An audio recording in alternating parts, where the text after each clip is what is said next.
It's Wednesday, March 4th, 2026, and we have some severe weather coming up, and some of it could be pretty significant. We could have a chance to have some tornadoes, some severe winds, and some hail. So I'm going to be talking about what you need to know in this video. So let's jump straight into it. So let's start off with the day one outlook for today, March 4th. So we have a slight risk expanding from Dallas, Texas through McKinney, Texas, up there towards Fort Smith, Arkansas, Muskogee, Bentonville, Fayetteville, Arkansas, up there towards Farmington, and around Evansville, Indiana is where the slight risk goes from, okay? And that slight, if you're in that yellow 2 out of 5 slight risk, you need to be aware for severe thunderstorms. You need to have a way to get alerts for severe thunderstorms, a way to get alerts for tornadoes as well. We have a hail risk down here, so also recommend parking your car in the garage so that it doesn't get damaged by hail, especially if you're in that yellow. And then we do have a tornado risk today. We have a 2% tornado risk in these green locations. So in these locations have a way to get alerts for tornado warnings as well. There could be an isolated tornado or two. It's not that big of a deal, but an isolated tornado or two will be a possibility. Main concern will be severe thunderstorms and hail. We do got a marginal risk too. It's not just a slight risk. We got a level 1 out of 5 marginal risk going around it, where there will be a scattered severe weather risk. I think there could be a little bit of a chance to have a tornado warning in the marginal risk. But we only have that tornado risk and the slight risk. So the marginal risk includes Waco, Texas, St. Louis, Tulsa, Louisville, Springfield, Missouri, Indianapolis, Indiana, and Cincinnati, Ohio, and Louisville, Kentucky. So that's what's going on with the marginal risk. So make sure to have a way to get alerts today as the storms will start developing this evening into tonight. So this is what the future radar could look like. We're going to have some of these storms try to develop. There could be hail makers. So as you can see right here, these storms will develop later today into the night. You can see this is what it could look like as those storms develop. And again, isolated tornadoes will be a possibility. We could have this line of storms. We could have some storms pop up down here. Some clusters and stuff going on. But I'll be keeping an eye on this very closely. But it's mainly going to be a nighttime type of system, but evening into nighttime. So yeah, you can see we're also going to have the system over here that could produce some possible severe weather, mainly around the Cincinnati area though. As you can see right here, 9 p.m. We're going to have some rain push through central Ohio though as well. I think there could be a little bit of a gusty wind threat. So that's today's severe weather chance. Now, the severe weather risk continues tomorrow, okay? For tomorrow, Thursday, March 5th, we have a marginal risk for severe weather. Now, this marginal risk expands from parts of the Mexico border all the way up towards Sioux Falls, South Dakota. Now, Sioux Falls is not in it, I don't think, but they're, like, on the edge of it. The marginal risk includes Oklahoma City, Topeka, Lincoln, and Des Moines, where there will be a wind threat for severe thunderstorms and a hail threat. Now, in this slight risk, there's going to be a little bit of a bigger severe thunderstorm and wind threat and a hail threat. There's also going to be a little bit of a big tornado risk down here, so we need to be aware for tornadoes. I don't think this day is going to be that big for tornadoes, but if it does occur, we could have some pretty big tornadoes. I don't know. Well, not big, I would say. Probably just maybe some tornadoes, but you can see tornado warnings.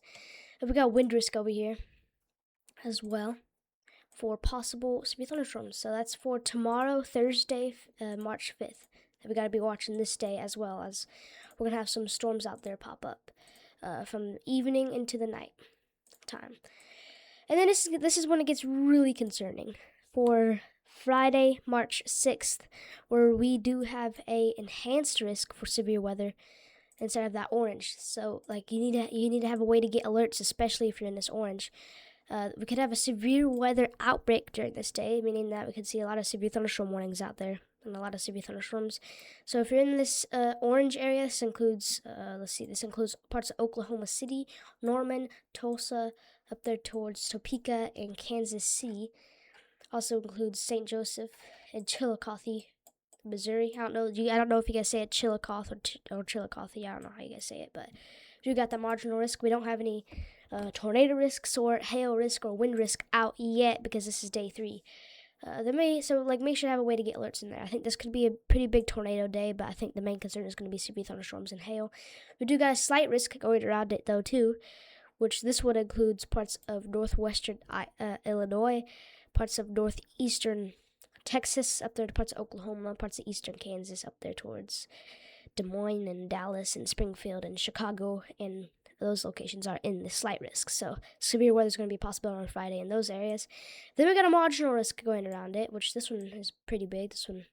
This one goes all the way up there towards southeastern Minnesota to Rochester, includes Milwaukee, includes Fort Wayne, Indianapolis, Bloomington, Terre Haute, and that's the places that the marginal risk is in. Chicago's in the slight. So the marginal risk, we could see scattered severe weather on Friday, March 6th. So that's what this outlook is. So let's take a look at our CAPE and some of the ingredients that we need for some of these storms to pop up. So here is CAPE, and again, Friday is going to be the biggest day for CAPE, and the storms are usually going to happen between like the afternoon into the evening into the night. So we could have a pretty nocturnal threat out there. And look at all this CAPE that we could have out there that has a potential of producing potential tornadoes. I mean, this is considered available potential energy just for ingredients for possible tornadoes that we need out here. So we have some CAPE out there. We also have some dew points that are coming up. Moisture. We got a lot of moisture. And one thing is that we're going to have that dry line, okay? We're going to have a dry line out there. It's when the dew points and the moisture changes just like so narrowly, okay? So it's going to like change. Let me show you the dry line. So this is what a dry line is. See right here? See this narrow and very small little thin change between the dew points? Look, we got 40 degrees dew point right there. Go over here, the dew point goes down. So that's the dry line, which is going to help with severe weather. Well, it's going to do something in its job for severe weather. We're going to have dew points come up, and that's also going to help with the severe weather and stuff like that. We're going to have that big trough come through as well, which I'll show you guys that as well. So we will have that big, some of the troughs are not going to be that bad. Like the first ones are not going to produce that crazy of severe weather, if you know what I mean. But once these more significant troughs come through, like this one right here, this one's going to be the severe weather maker. I mean, look at that. This is going to be the trough that's going to be producing the, bigger storms and the bigger severe weather right there. And it's going to head up here. And might even cause some wind gusts out there too. So all these troughs are going to help drive some severe weather as we get farther into the future that we really need to be keeping an eye on. So that's that. We can take a look at what the future radar might look like for Friday and Thursday for the severe weather, but stuff like that. But definitely supercells are probably going to be out there too, which is also going to help with some of those hail makers. Here's some of those storms out there that could pop up around March 6th for the severe weather. So you definitely could get pretty crazy out there. So make sure to have a way to get alerts, stay weather aware, don't be scared. So that's what's going on out there with the severe weather.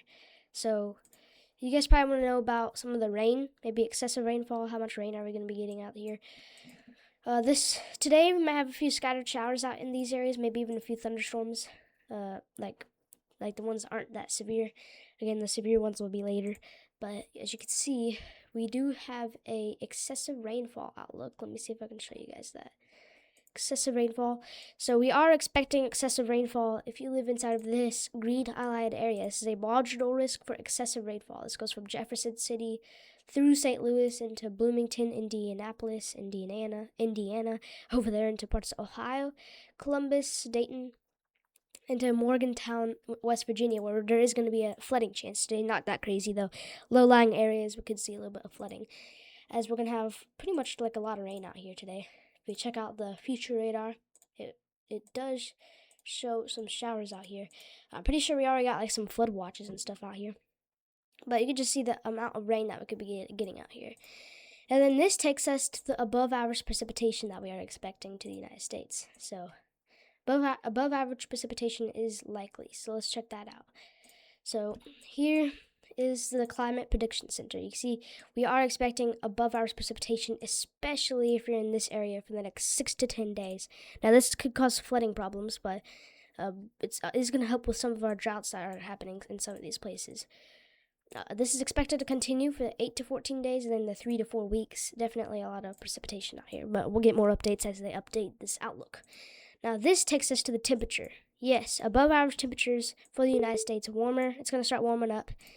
Above average temperatures for a lot of these places, and then maybe more cold temperatures up here, and this is going to help clash and drive some of that severe weather in those locations. Eventually, I think the severe weather might start moving a little bit further east, especially as we get into mid-March. So that's also something that we got to be watching. So if we check out the temperature anomaly, it does show those temperatures out there. It's going to get warmer because we're going to have those warm temperatures come in, like I was talking about in a few videos ago. I don't know if it was the one yesterday, but we talked about them a lot.